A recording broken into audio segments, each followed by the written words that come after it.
mass coming back in. Look at the way that just cruises. Okay. And then what size pipe is that, David?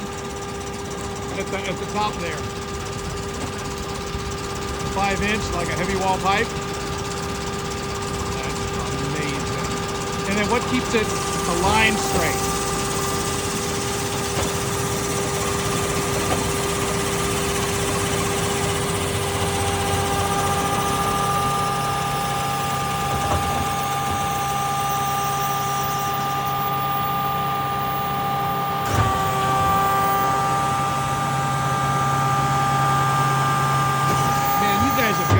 Serious hydraulics on that truck.